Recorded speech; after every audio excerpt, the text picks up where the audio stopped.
I see over and over again, people I meet in my line of work now, whatever the hell this is that people ultimately just crave that connection. And with all of our technology these days, it actually makes us less connected. Yes. And I think that's why people watch our show, because they watch someone pour it out for an hour and a half and really connect with a human in a way they haven't felt that in a while, but they crave it and they crave it.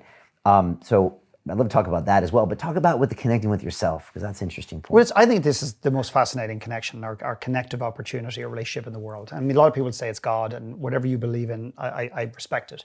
But I believe the most important relationship is the one that we have with ourselves, or the one that we don't have with ourselves. And I think what would be an amazing just question, or something for anybody to consider watching this, is that when was the last time you spent quality time with yourself?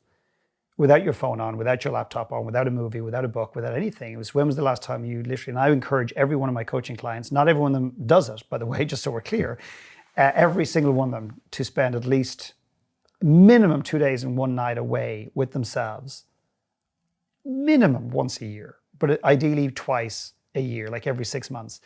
And I remember one client going, so you could just see, he was like, just so, and he was like, and he was just getting, he was squirming, like he was so uncomfortable. He goes, so like, well, what do I do? Like, it's a strategy thing. Like, I brainstorm? No. But what do I do? And he goes, you just hang out with yourself. And he goes, I can't sit in the car without the radio on. You're expecting me to go away for, and I said, I'm not, I'm just asking you to consider it. Do it or don't do it.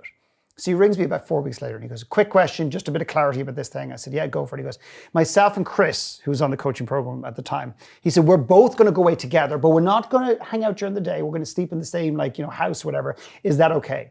And I said, what do you think? He goes, probably not. I said, great, well, get off the phone, stop wasting my time. And I put the phone down. He came back and he just said it was the most painful thing. He did it. He went to a place called Tofino on the west coast of Canada, or Vancouver Island. Beautiful area. And he said it was the most, he could not spend the time with himself. Now it's changed.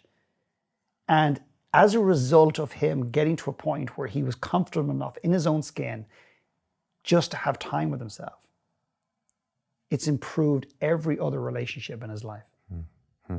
It's allowed him to connect with other people in ways that he never imagined. Because what's our benchmark, Brian? When I say to myself, let's just say I have a girlfriend and I just say, myself and my girlfriend, we get on great right now. She's amazing. What's my benchmark for that? What's my historic precedence for that? Is my last girlfriend or my friend's girlfriends or whatever. But what if it could be so much better than it is right now? I'm always intrigued. I'm a greedy bastard in that sense. It's like, let's just say it's 80%. What if I want another 5% out of that relationship. I want another 10%. And I find that we spend a lot of that energy in our businesses trying to get the next bit of productivity, but a lot of us don't take the time to say, actually, hang on a second, how could my relationship with my kids be better? Well, when I retire, when I build this business, and then I have enough money, and then I'll be able to take them to Bahamas. I don't know one adult that I've ever met that I've worked with in a coaching capacity said, I wish my parents had worked harder. I wish they were less present and made more money so we could go and have more holidays together. Never met one.